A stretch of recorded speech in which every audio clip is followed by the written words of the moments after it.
क्या हुआ गुरुदेव? आप सभी मुझे ऐसे क्यों देख रहे हैं? तुम कुछ दिनों से मूर्छा की अवस्था में थे, तो हमें लगा कि हमने तुम्हें खो दिया। नहीं, मुझे खोने का भय नहीं था। मैं समझ गया था कि मेरा शिष्य तुलसी प्रभु श्री राम की भक्ति में खो गया है।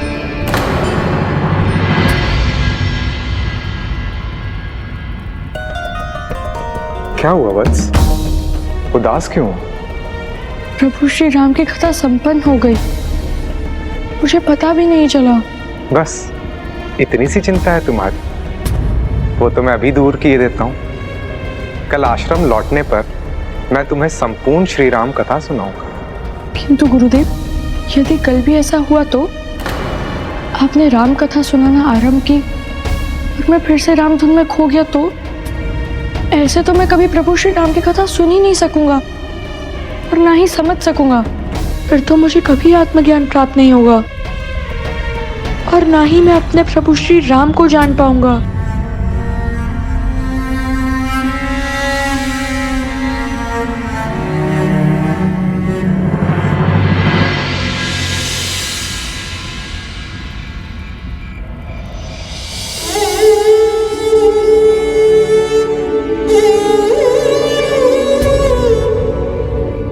हे प्रभु, मेरा मार्गदर्शन कर मेरी सहायता कीजिए।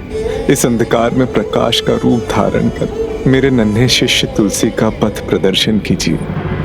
दीपक को भला प्रकाश ढूंढने की क्या आवश्यकता है?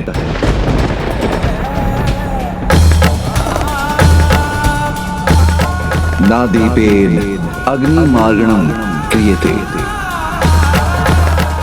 आप क्या कह रहे हैं विप्रवर? अपना आशय समझाने की कृपा कीजिए।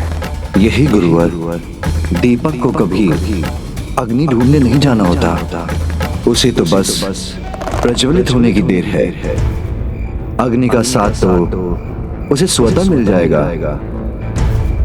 भक्त तुलसी भी उस दीपक के समान ही है। उसमें भक्ति की बाती तो पहले से ही है, बस उसे प्रज्वलित होना है।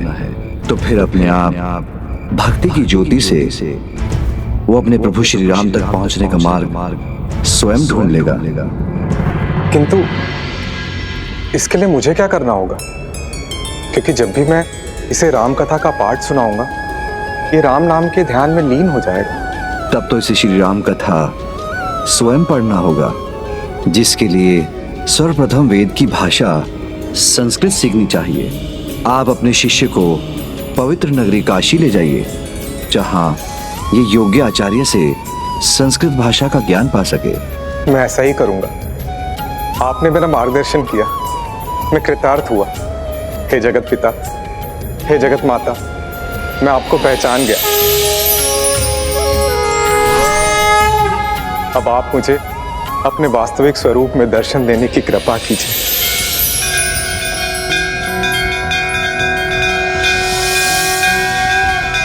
शिवो महेश्वरः शंभुः पिनाकी शशिशेखरः। प्रणाम प्रभु, प्रणाम माता। वामदेवो विरूपाक्षः कपर्दिनीललोहितः। गुरुदेव, आप किसे प्रणाम कर रहे हैं? उदित होने वाले सूर्य देव को? हाँ शिष्य, क्योंकि आज सूर्यदेव की पहली किरण तुम्हारे लिए एक सुनहरा संदेश है कि तुम आज ही अपने जीवन के उद्देश्य के और निकट पहुंचोगे। मैं कुछ समझा नहीं गुरुदेव। आपने तो कहा था हम अयोध्या लौटने वाले हैं। नहीं शिष्य, आज हम काशी जाएंगे।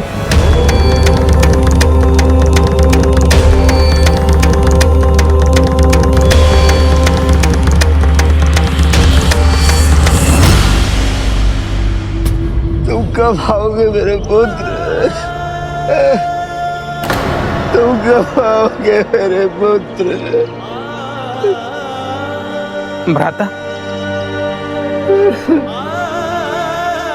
10 दिन हो गए भैया।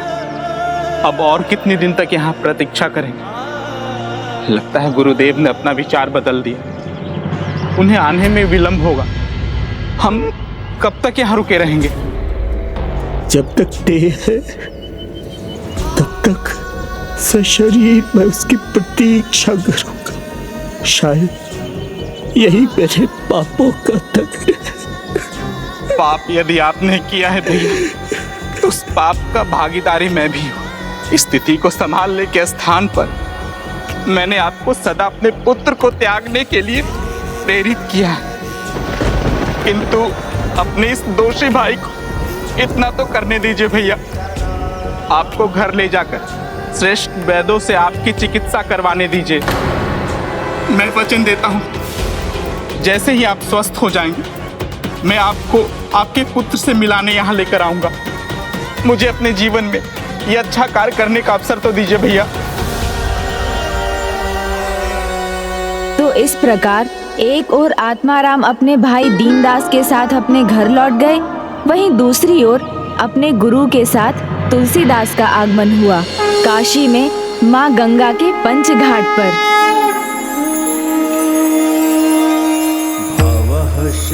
हर हर महादेव। हर हर महादेव।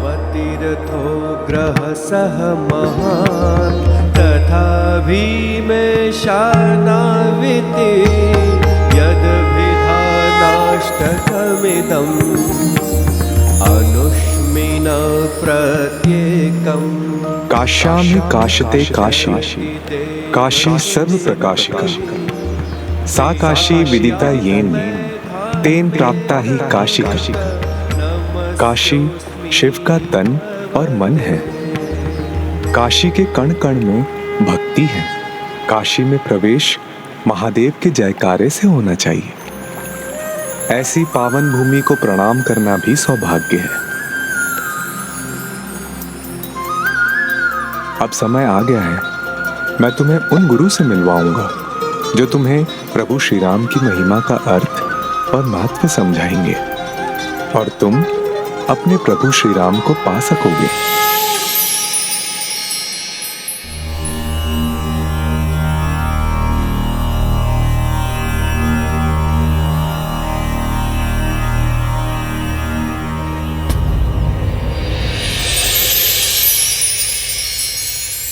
जय श्री राम।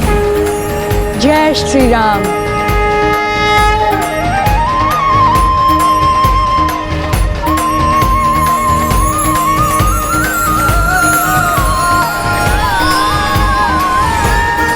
मेरे मित्र श्री शेष सनातन संस्कृत भाषा के प्रकांड पंडित हैं। तुम इनसे संस्कृत का ज्ञान प्राप्त करोगे। और मित्र शेष, ये है तुम्हारा शिष्य तुलसी। तुलसी नाम सुनकर ही इसकी भक्ति की महानता और इसकी भावी प्रतिष्ठा का बोध हो रहा है। आओ तुलसी, मैं तुम्हें अपना शिष्य स्वीकार करता हूं।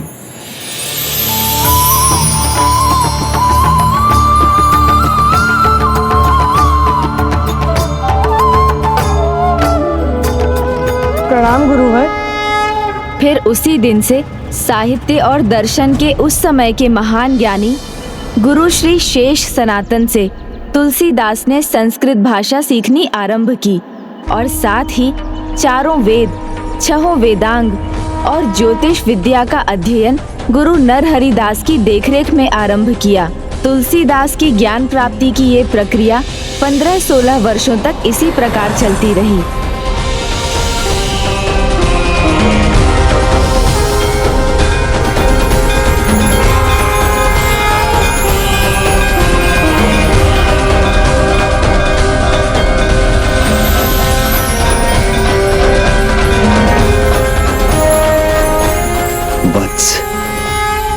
जितना ज्ञान मैं तुम्हें दे सकता था वो मैं तुम्हें प्रदान कर चुका हूं। मुझे गर्व है कि जीवन भर का संचित ज्ञान तुमने शीघ्र ही सीख लिया।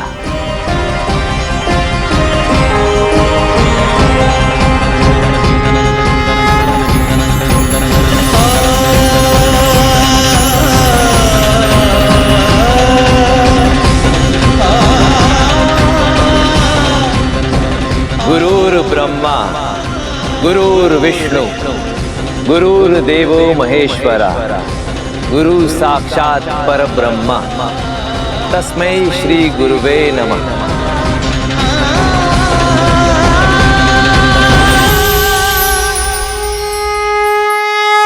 वत्स तुलसी, आज तुम्हारी शिक्षा संपन्न हुई।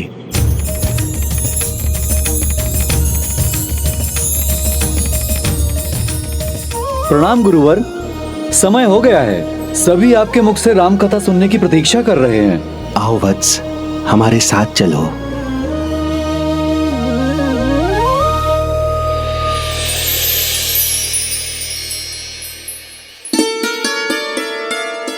भक्तगण, आज मुझे ये घोषणा करते हुए बहुत हर्ष हो रहा है कि आज मैं राम कथा का पाठ नहीं करूंगा, क्योंकि आज ये महान कर्तव्य मेरा प्रिय शिष्य तुलसी निभाएगा।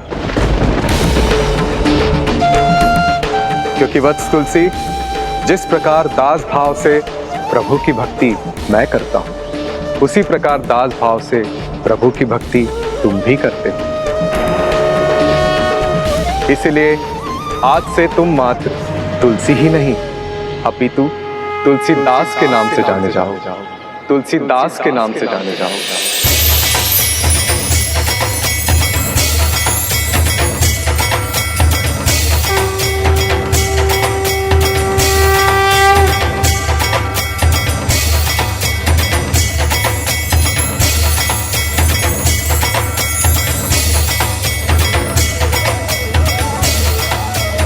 ओम श्री गणेशाय नमः।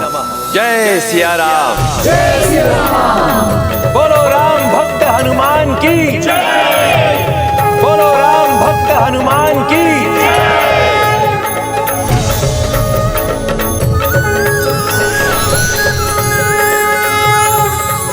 इक्ष्वाकु वंश प्रभु रामो नाम जनय श्रुत।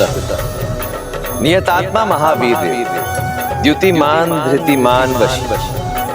बुद्धिमान नीतिमान वागमी श्रीमान शत्रु निबहण।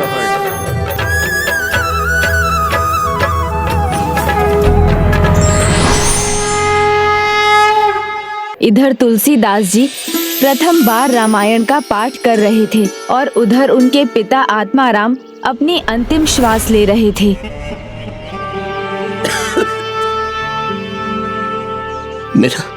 मेरा अंतिम समय आ रहा। मेरी प्रतीक्षा व्यर्थी चली गई। मैं सशरीर अपने पुत्र को देखने का सौभाग्य नहीं पा सकूंगा। क्षमा करना भैया, मैं अपने इस कर्तव्य को नहीं निभा सका।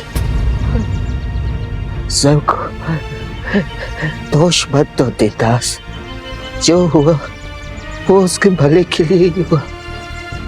शायद वो उसके भाग्य में था जिसने हमसे उसको दूर कर एक महान गुरु से उसको मिलवा दिया। मुझे लगता है वो अवश्य एक महानतम पद पर है। हाँ भैया, हाँ, उसकी बड़ी प्रसिद्धि सुनी है मैंने। संस्कृत का प्रकांड पंडित हो गया है वो। मैं उसे राम कथा पढ़ते देख रहा। ये आप क्या कह रहे भैया?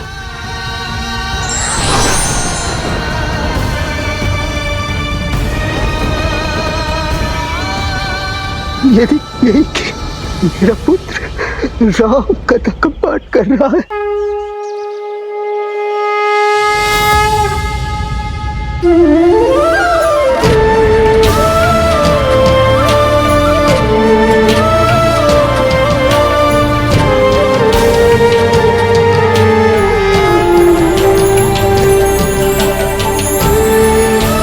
बोलो सियावर रामचंद्र की जय। बोलो पवन सुत हनुमान की जय। जय सिया भैया भैया भैया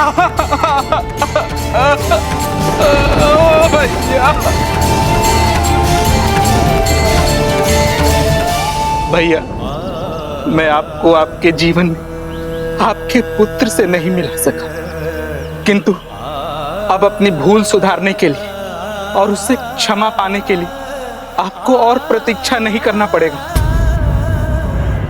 अति सुंदर, कितनी सुंदर वाणी है आपकी। श्री राम की कथा का भाव, रस, वाह, आनंद आ गया प्रभु। तुलसीदास जी, आज आपने अपने गुरुओं का मान बढ़ा दिया। आपके शब्दों ने हमारे मन में भक्ति भाव भर दिए। आपके शब्दों से मैं कृतज्ञ। आप सभी को मेरा प्रणाम।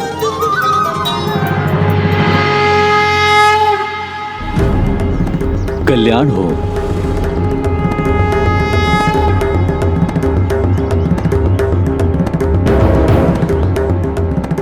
और फिर दीनदास अपने भाई को दिए वचन के अनुसार उनका अंतिम संस्कार करने के बाद काशी के लिए निकल पड़े, जिससे वो वहां पहुंचकर तुलसीदास को उनके पिता के बारे में बता सकें और आत्माराम के लिए उनके पुत्र से क्षमा याचना कर सकें। मुझे तो यही आशा है कि वो मुझे और अपने पिता को क्षमा कर सकेंगे। जो हुआ उसमें मेरा दोष अधिक था, इसलिए तुलसीदास से मैं क्या कह सकूंगा भला। मैं चाहता हूं कि वो मेरे साथ लौट चले और उसके पिता की सारी संपत्ति, सारा धन उसे सौंप दूंगा। आवत तय हर्षैन नैनन नहीं सने, तुलसी तहा न जाई, कंचन बरसे में। जहां आपके प्रति किसी के भी नेत्र में स्नेह ना, वहां कितनी भी धन वर्षा क्यों ना, ऐसे स्थान पर नहीं जाना चाहिए।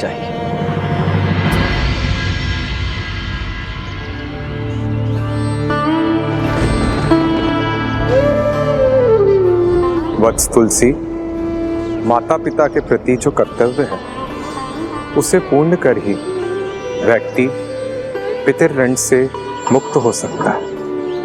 उनका विधिवत पिंडदान कर तुम्हें तर्पण करना चाहिए।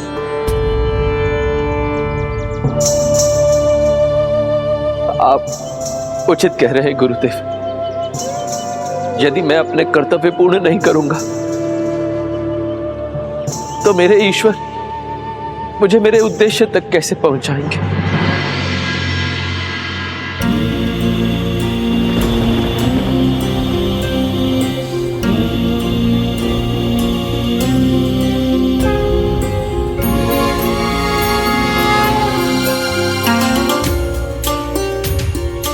जो आवश्यक विधि है वो करो और अपने पिता को क्षमा कर उन्हें मुक्ति दो।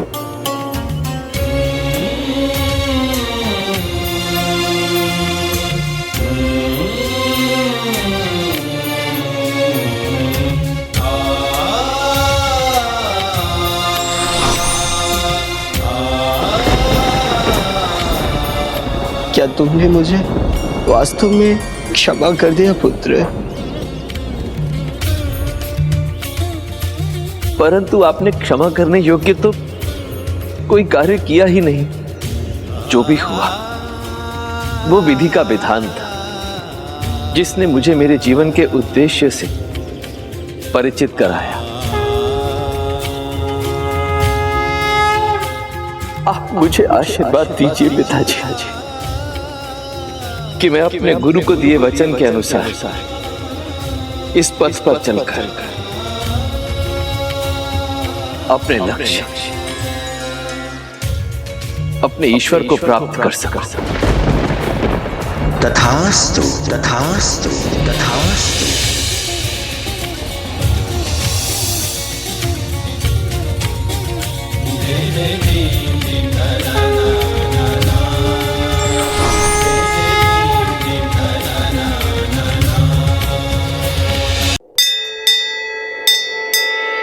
पुत्र, आशा करता हूं कि तुम अब मुझसे क्रोधित नहीं।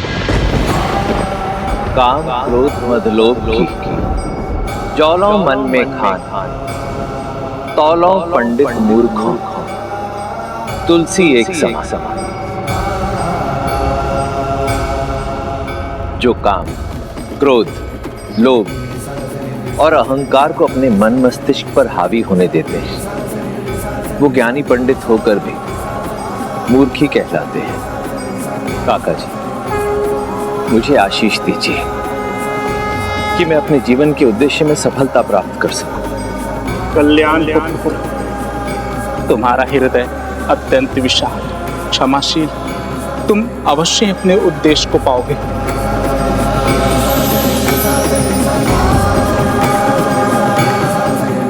जिन्हें सभी बड़ों का आशीर्वाद प्राप्त था, जिन्हें गुरु के मार्गदर्शन से ज्ञान का भंडार मिल गया, जिनके हृदय में केवल श्री राम का नाम था, ऐसे भक्त तो भक्ति के मार्ग में निरंतर आगे बढ़ते ही गए होंगे। कलयुग तो महान भक्तों को भी प्रभावित कर लेता है। भक्ति भाव से भरे हृदय पर भी सेंध लगाने का उपाय ढूंढ लेता है। ऐसा क्या हुआ गजानन, जो तुलसीदास जी भी अपने जीवन में भटक गए?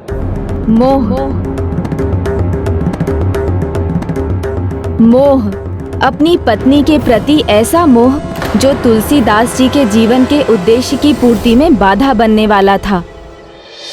मन गदगद हो गया आज प्रभु राम कथा का ऐसा सुंदर पाठ, जिसने श्रोताओं को भाव विभोर कर दिया।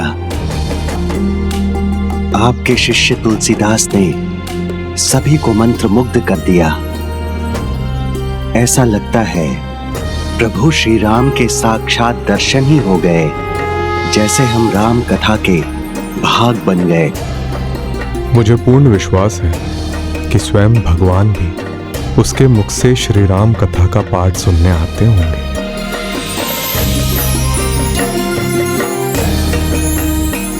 बोलो श्री राम लखन जान की जय श्री राम लखन जान की। भक्तजन, जिस प्रकार संकट मोचन हनुमान के वर्णन के बिना रामायण अधूरी, उसी प्रकार उनके जयकारे के बिना राम कथा का पाठ भी अधूरा। जानते हैं ऐसा क्यों है? क्योंकि महाबली संकट मोचन हनुमान केवल प्रभु श्री राम के अनन्य भक्त ही नहीं, उनकी राजसभा का एक महत्वपूर्ण सदस्य ही नहीं, अपितु उनके परिवार का एक अभिन्न अंग भी है। तो आइए प्रेम से बोलिए, जय श्री राम लखन जान की। जय श्री राम लखन जान की। जय श्री राम भक्त हनुमान की। जय श्री राम भक्त हनुमान की। मैं ही नहीं, प्रभु का प्रत्येक भक्त प्रभु श्री राम के हृदय में वास करता है, उनके परिवार का भाग बन जाता है। स्वयं आप भी तुलसीदास जी। तुलसीदास की अटल भक्ति, अपने आराध्य के प्रति ऐसी अपार निष्ठा और उसके ज्ञान की पराकाष्ठा देखकर मैं अत्यंत प्रसन्न हूं। किंतु नियति अभी उसके ज्ञान और उसके प्रभु श्री राम के प्रति उसकी भक्ति की परीक्षा लेने वाली है।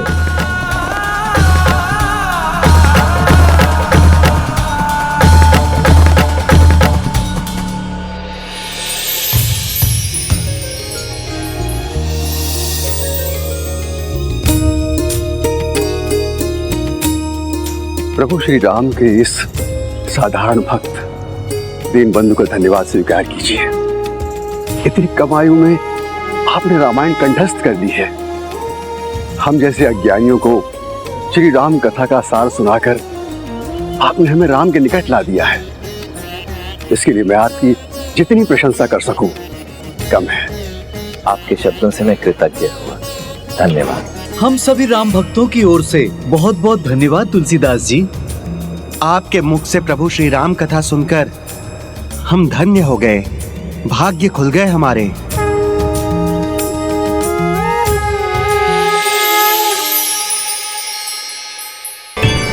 मैं पुनि निधि गुरु सन सन कथा सो सुकर खे, समुझी नहीं तस बालपन, तब अति रहे हूं अचे।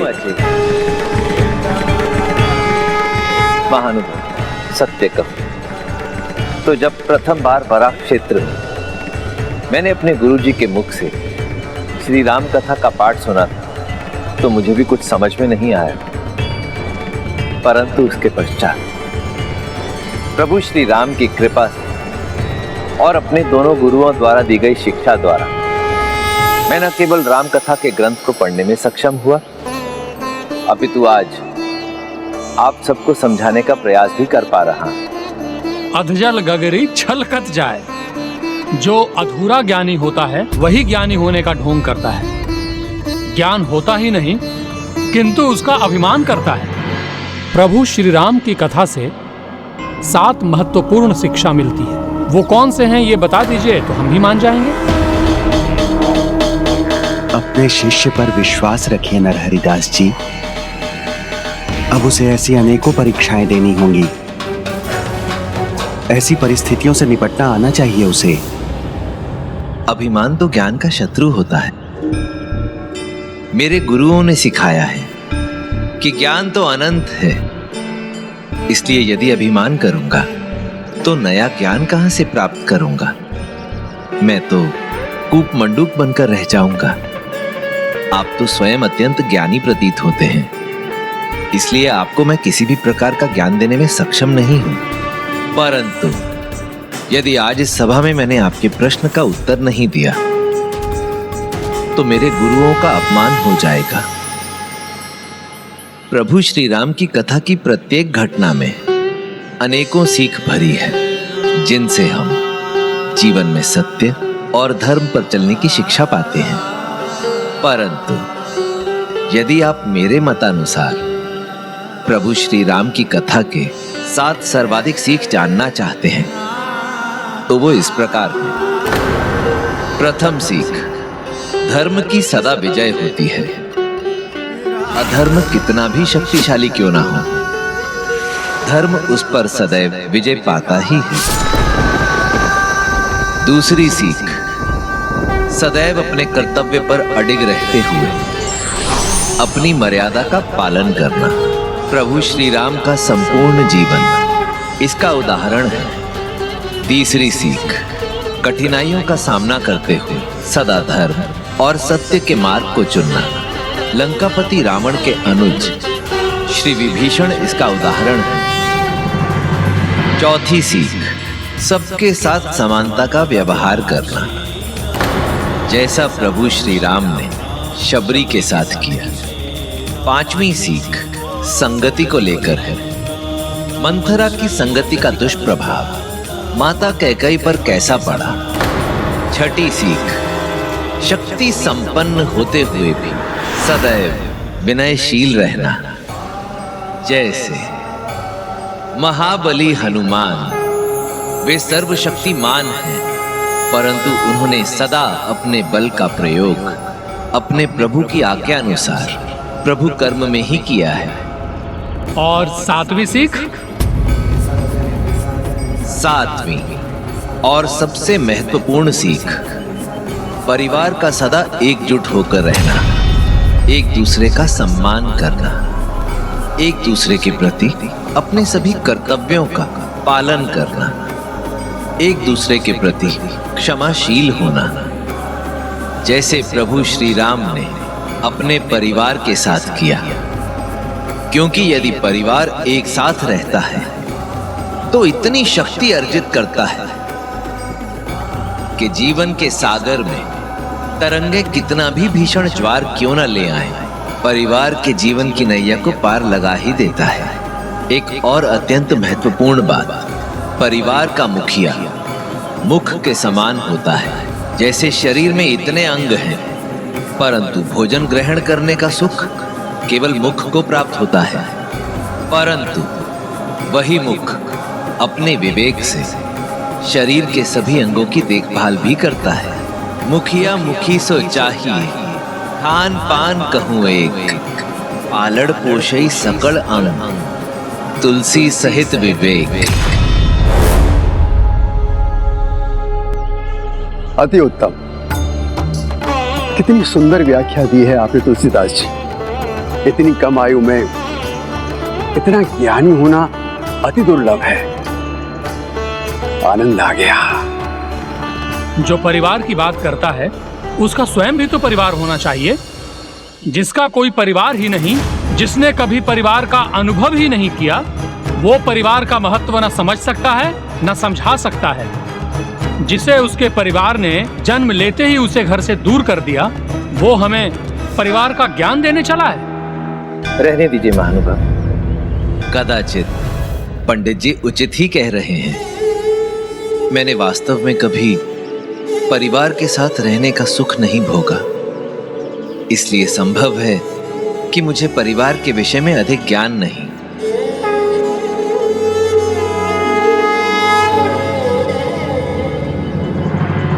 आप सोच रही होंगी कि ज्ञान की परीक्षा में तो सफल हुआ है तुलसीदास, किंतु उससे भी कठिन परीक्षा है, वो है निष्ठा की परीक्षा, जो अभी शेष है।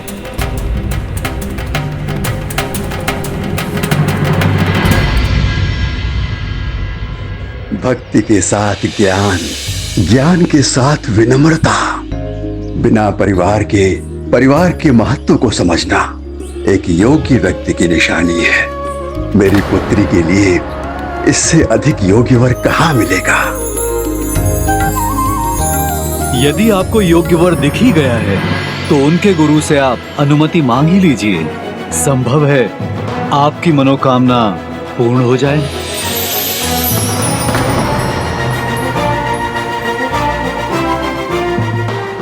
वो जो भी थे, उन वृद्ध सज्जन का बहुत बहुत धन्यवाद। अब उनके सुझाव पर ही चलूंगा मैं। कौन सा गुण नहीं है उनमें? आपने ऐसा तराशा है उन्हें कि ढूंढने पर भी कोई खोट न मिले। हे गुरुदेव, आप दोनों की कृपा और अनुमति से मैं भक्त तुलसीदास को अपना दामाद बनाना चाहता हूं।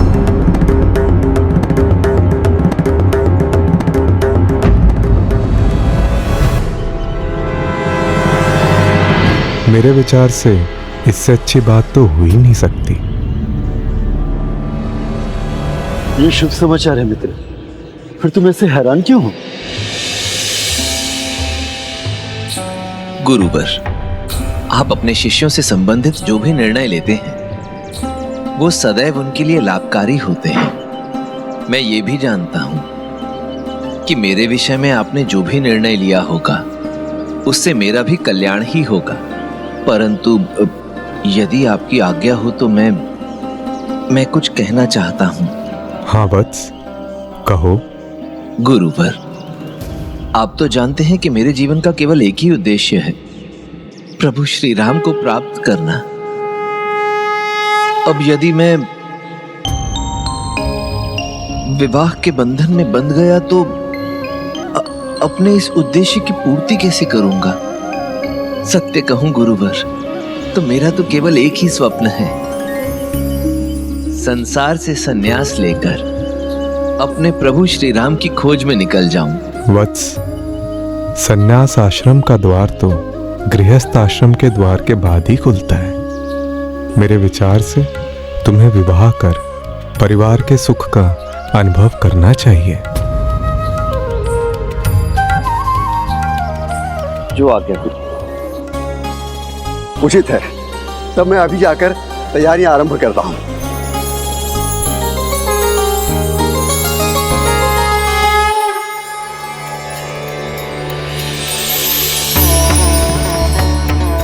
प्रभु, आपके आशीर्वाद से अब मुझे भी परिवार के साथ रहने का सुख और सौभाग्य प्राप्त होगा।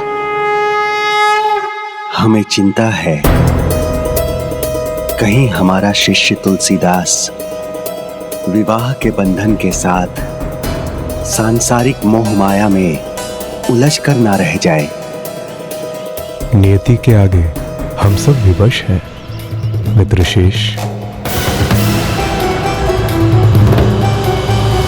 विवाह जीवन के उद्देश्य को पाने में बाधा नहीं बनता, क्योंकि शिव को जब उसकी शक्ति मिली तभी तो मैं शिव बन सका, नहीं तो मैं अधूरा था।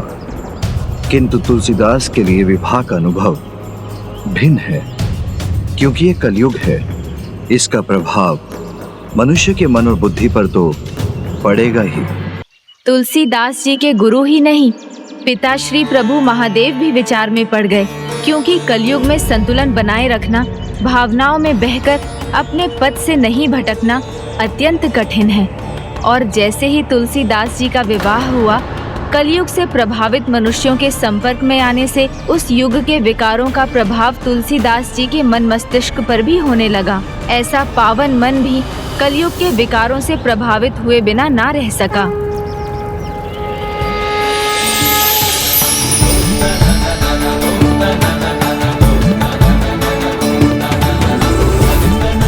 बधाई हो मित्र। सारा समय प्रणाम करने में व्यतीत कर दोगे या अपनी पत्नी के साथ एकांत में समय व्यतीत नहीं करोगे? मुझे पता है अभी तक तुमने भाभी का मुख भी नहीं देखा है। चल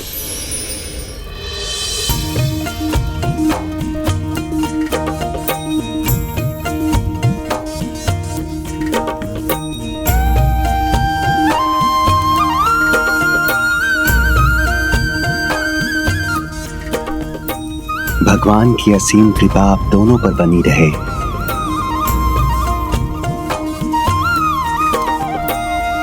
मित्र, देखा कि नहीं देखा? हमने देखा तो नहीं, पर सुना है कि भाभी बहुत सुंदर है। जैसे पूर्णिमा के चांद की तरह आकर्षण होता है ना, एक बार देखो तो बस देखते रह जाओ। तुम तो चुप ही रहो। मैं चुप हूँ? चलो।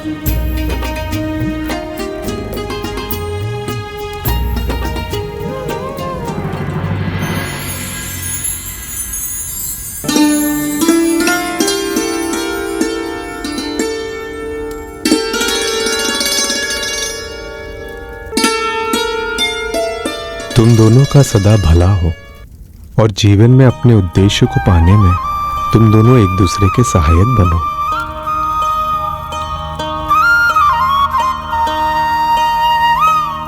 क्या हुआ वत्स तुलसीदास, तुम इतने विचलित और खोए हुए से क्यों हो? विचलित नहीं गुरुजी, वो बस मैं जानता हूं, किंतु तुम चिंता मत करो।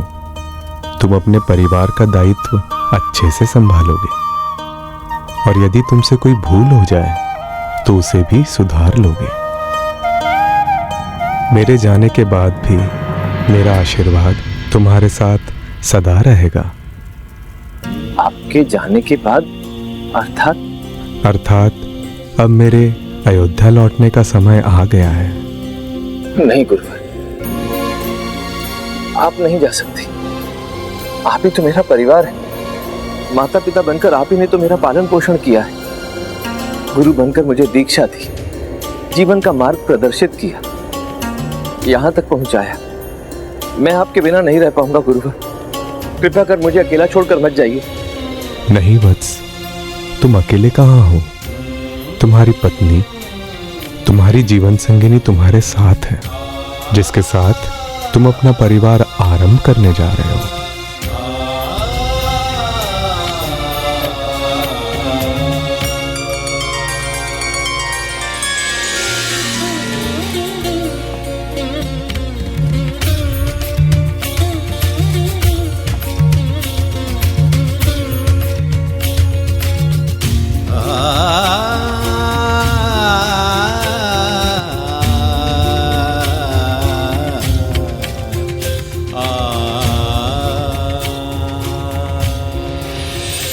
विवाह के पश्चात तुलसीदास जी ऐसा आत्मज्ञान प्राप्त करने वाले थे जिससे मोह रूपी विकार से ग्रस्त तुलसीदास जी महान संत गोस्वामी तुलसीदास बनने वाले थे।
ही सुंदर।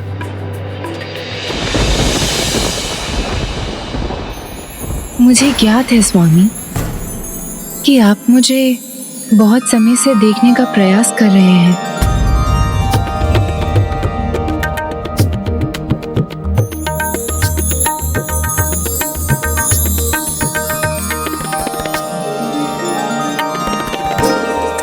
तो आप शांत क्यों हैं स्वामी? कुछ कहते क्यों नहीं?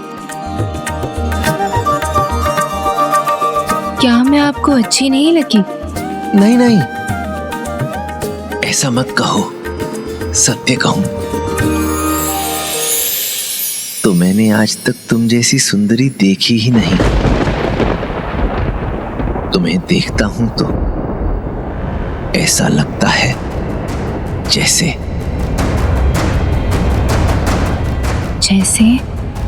मेरे जीवन का एकमात्र उद्देश्य केवल तुम हो।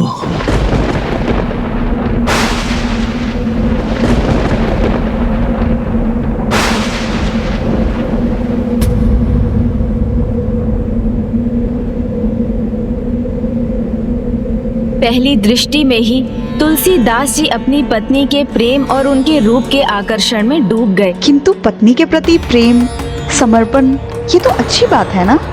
अवश्य, प्रेम एक सद्गुण है, सकारात्मक भाव है जो रचनात्मक ऊर्जा का संचार करता है।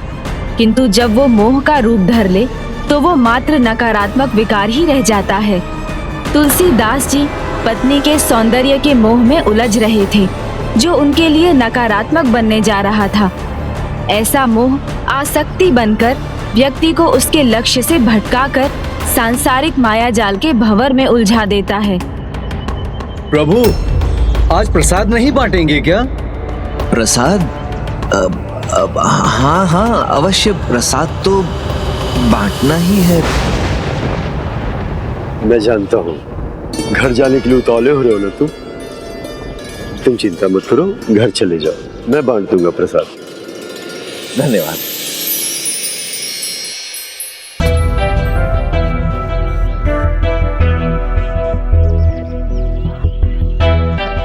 कितना सुंदर गजरा है। इसे अपने बालों में लगाकर रत्नावली कितनी प्रसन्न होगी। उसकी सुंदरता तो और निखर जाएगी। प्रिय, देखो मैं तुम्हारे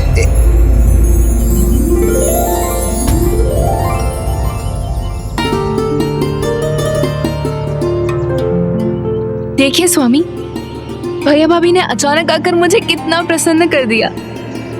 प्रणाम बंसी भैया। प्रणाम जीजा जी। प्रणाम। मैं आज अपनी बहन से मिलने ही नहीं आया, उसे अपने साथ ले जाने आया। विवाह के बाद से पिताजी और परिवार के अन्य सदस्य उसे बहुत याद करते हैं, और वैसे भी विवाह के बाद उसे कुछ दिन तो अपने पीहर में बिताने चाहिए ना। हाँ, अब आप आ ही गए हैं तो उचित है, ले जाइए।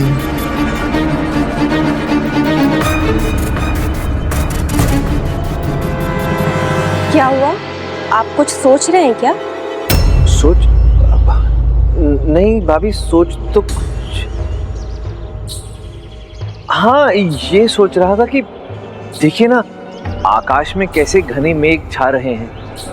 प्रतीत होता है इस बार अत्यंत भारी वर्षा होगी, और हमारी ये कुटिया अभी वर्षा के लिए तैयार नहीं है। तो मैंने सोचा था कि अगर रत्नावली कुछ दिन के लिए और रुक जाती तो छत ठीक करने में मेरी सहायता कर देती। परंतु कोई बात नहीं, अब आप दोनों उसे लिवाने के लिए आए हैं तो ले जाइए, छत मैं ठीक कर लूंगा। नहीं नहीं स्वामी, आप अकेले क्यों करेंगे? मैं कुछ दिन और यहाँ रुक जाती हूँ।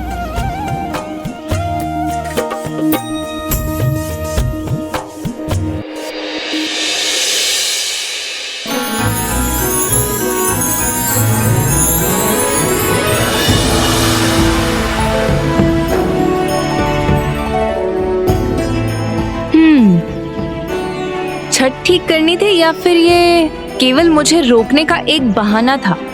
बहाना? बहाना क्यों?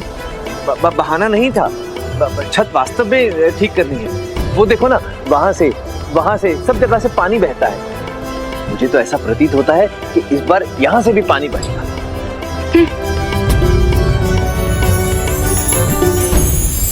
प्रिय, देखो तुम्हारे लिए क्या लाया हूं। बहुत सुंदर है। कहीं इसे लाने के उतावलेपन में तो आप जल्दी नहीं लौट आए? मैं क्या जल्दी वापस लौट आया? हाँ, पिछले कुछ दिनों से यही तो हो रहा है। आप शीघ्र ही घर लौट आते हैं। आप राम कथा पे ध्यान तो दे रहे हैं ना? उसमें कोई त्रुटि नहीं होनी चाहिए। ये तुम क्या कह रही हो रत्नावली? राम कथा में त्रुटि, और वो भी मुझसे? ऐसा तो हो ही नहीं सकता। जब भी मैं प्रभु श्री राम का नाम लेता हूँ तो बस राम नाम की महिमा में ही विलीन हो जाता। तुम्हें विश्वास नहीं आता तो कल स्वयं आकर देख लो। इच्छा तो मेरी भी बहुत है आपके मुख से राम कथा सुनने की। पिताजी तो आपकी राम कथा पाठ की प्रशंसा करते ही नहीं थकते थे। तो कल तुम स्वयं आकर देखो ना, आओगी ना? अवश्य। अब ये लगा लो।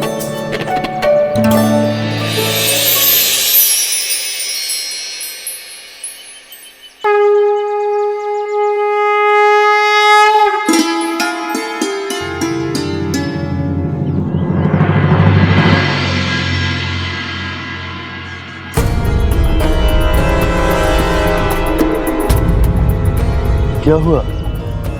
किसी की प्रतीक्षा कर रहे हो? प्रतीक्षा नहीं तो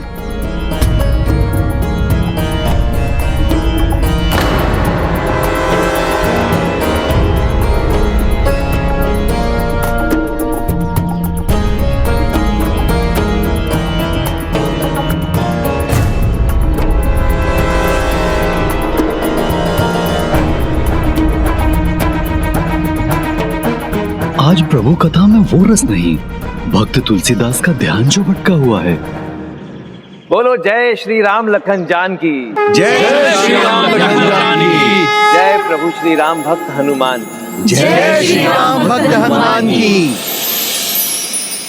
रत्नावली ने कहा था कि वो आएगी, किंतु आई ही नहीं।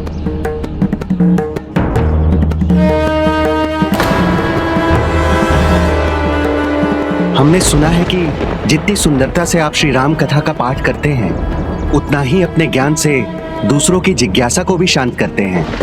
हमें कुछ और समय देने की कृपा कीजिए, जिससे हम आपसे अपनी शंकाओं का समाधान करा सकें। हाँ तुलसीदास जी, आपके प्रवचन सुनकर हम अति आनंदित होंगे। और वैसे भी बहुत दिनों से कर्म और धर्म की कुछ चर्चा ही नहीं हुई है। वो आना भूली ही है ना? कुछ हुआ तो नहीं है उसे? तुलसीदास जी, हमें प्रवचन देने की कृपा करेंगे ना? बहुत दूर से आपसे ज्ञानवर्धक बातें सुनने के लिए आए हैं। कृपया हमारा मार्गदर्शन कीजिए तुलसीदास जी।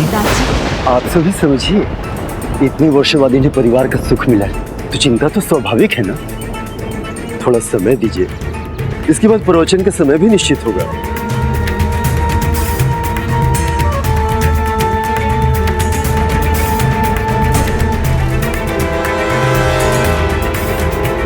रत्नावली कुशल से हो, ठीक हो बस। हे प्रभु, रत्नावली को कुशल रखना, उसे कुछ हो ना गया हो, अन्यथा कहकर आती क्यों नहीं वो? रत्नावली, तुम ठीक तो हो ना? मैं तो घबरा ही गया था। तुमने कहा था तुम कथा में आओगी और तुम आई नहीं। मैं वहां आकर आपका ध्यान नहीं भटकाना चाहती थी स्वामी, इसलिए उस समय में मैंने ये बना लिया ताकि अगली बार जब भैया आए तो आपके पास कोई बहाना ना रहे। अब आइए और इसे छत में लगाने में मेरी मदद कीजिए।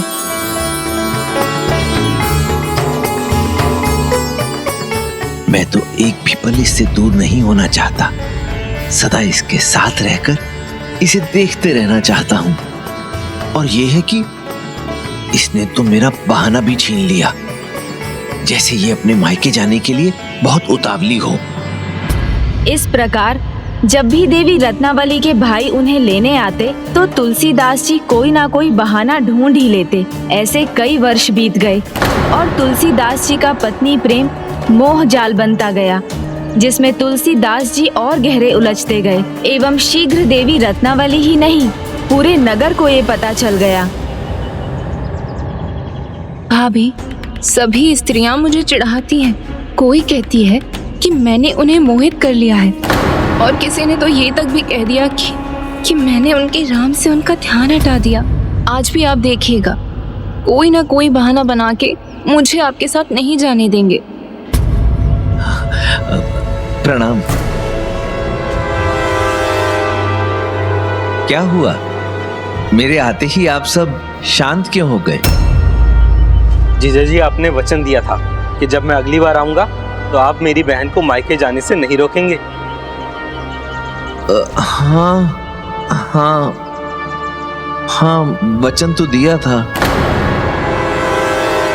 हाँ, आप आए हैं तो इसलिए कोई बहाना नहीं चलेगा इस बार आपका। बहाना? कैसी बात करती हैं आप भाभी? भाभी, मैं तो कभी बहाना बनाता ही नहीं। संयोगवश हर बार ऐसा कुछ हो जाता है कि रत्नावली को रुकना पड़ जाता है, परंतु इस बार नहीं। आप लोग आए हैं तो ले ही जाइए रत्नावली को। मैं नहीं रोकूंगा, मैं तो स्वयं इसका सामान बांधने में सहायता करूंगा। आओ रत्नावली। मैं इतना स्वार्थी नहीं हूं कि तुम्हें तुम्हारे मायके जाने से रोकूं। तुम जाओ मायके, अपने माता पिता से मिलो, परंतु तुरंत ही लौटाना। ये लो, चलो।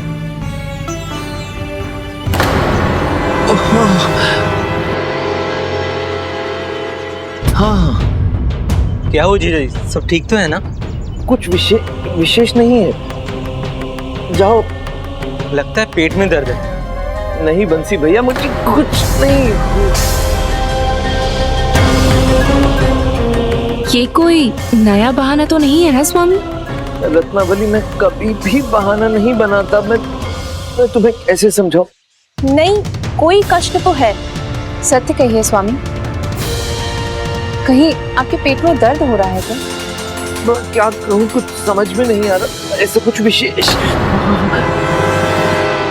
इस प्रकार पुनः तुलसीदास जी ने अपनी पत्नी को मायके जाने से रोक दिया और उनके भैया भाभी को निराश होकर लौटना पड़ा।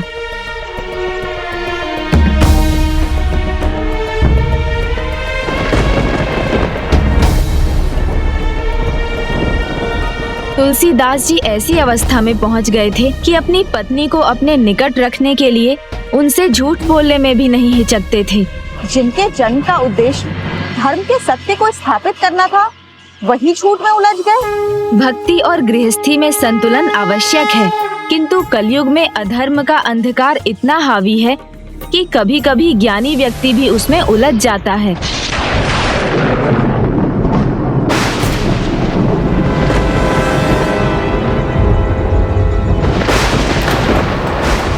भक्तजनों, ऐसा प्रतीत होता है कि अगले कुछ दिवस अत्यंत भारी वर्षा होने वाली है। हमें 1-2 दिन के लिए राम कथा स्थगित करनी होगी। ऐसा होगा तुलसीदास जी, तो हम जैसे भक्तों का क्या होगा जो संस्कृत नहीं जानते?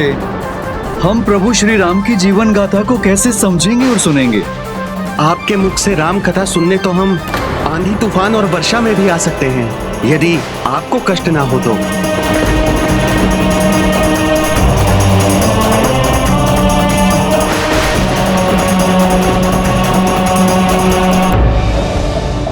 मित्र, अब तो तुम्हें भी ये समझ लेना चाहिए कि श्री राम कथा के पाठ के स्थान पर तुम राम कथा से बचने का प्रयास कर रहे हो। हुआ क्या है तुम्हें? क्या कर रहे हो? क्या इसका आभास भी है तुम्हें? तुलसीदास जी, हमें प्रवचन करने की आज्ञा देने के लिए कृपा करके हमें कृपा करके तुलसीदास जी कहिए ना।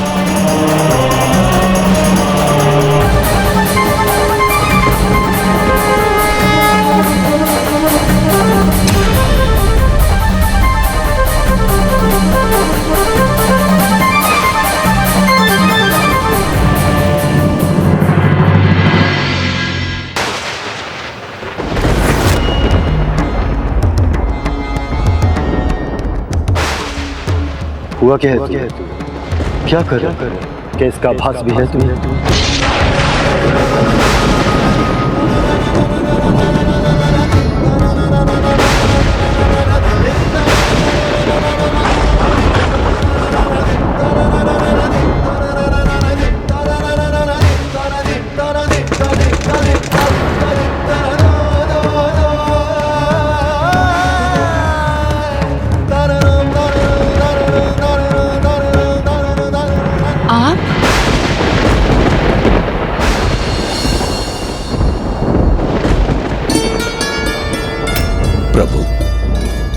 कहते हैं कि मेरा ध्यान भटक रहा है, परंतु जब मैं राम कथा का पाठ कहता हूं तो मेरे मन में तो केवल प्रभु श्री राम ही बसे होते हैं। बहन, तुम तो जानती हो हर बार की तरह जीजाजी इस बार भी तुम्हें रोक लेंगे, किंतु इस बार चलना आवश्यक है। पिताजी का स्वास्थ्य ठीक नहीं है और वो तुम्हें एक बार देखना चाहते हैं। किंतु भैया, स्वामी को बिना बताए मैं आपके साथ इस तरह आ भी तो नहीं सकती। पत्नी का अपने पति को पूछे बिना जाना उचित नहीं है, तो एक पुत्री का भी ऐसे समय में अपने पिता के पास ना जाना भी उचित नहीं है। उन्हें सूचित करना है, यही है ना तुम्हारा दायित्व। तो तुम उनके लिए एक संदेश लिखकर छोड़ दो या फिर अपने किसी पड़ोसी को बता दो, लेकिन तुम मेरे साथ चलो। हाँ, उचित है भैया।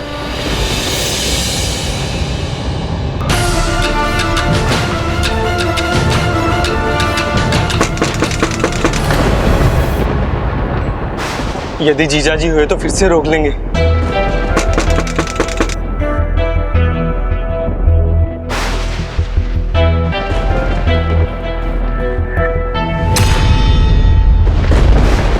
प्रणाम भाभी माँ। प्रणाम। तुलसीदास जी हैं? नहीं, वो तो अभी तक नहीं लौटे। वो आप ही के साथ तो गए थे राम कथा सुनाने। क्यों, क्या हुआ? सब कुशल तो है? हाँ, सब कुशल है। वो उनके निकलने से पहले मैंने क्रोध में उनसे कुछ कह दिया था, तो क्षमा मांगने आया था। मित्रों में तो ऐसा होता ही रहता है ना। आप कहीं जा रही हैं क्या? हाँ, मैं भैया के साथ कुछ दिनों के लिए मायके जा रही हूँ। प्रणाम भैया। प्रणाम। अच्छा हुआ श्रीकांत भैया आप आ गए। ये पत्र आप स्वामी को दे दीजिएगा। मेरे पास समय नहीं है। पिताजी का स्वास्थ्य बहुत खराब है, हमें शीघ्रता करनी होगी। स्वामी मुझे यहाँ ना पाकर चिंतित हो सकते हैं, और आप तो उनका स्वभाव जानते ही हैं। उचित है भाभी माँ, जैसा आपका आदेश। प्रणाम। आप तो स्वयं प्रभु श्री राम के अनन्य भक्त हैं। संसार जानता है जहां प्रभु श्री राम वहां संकट मोचन हनुमान। आपसे क्या छिपा है प्रभु, आप ही बताइए। क्या मैं राम कथा का पाठ कहने में कोई कमी छोड़ रहा हूं?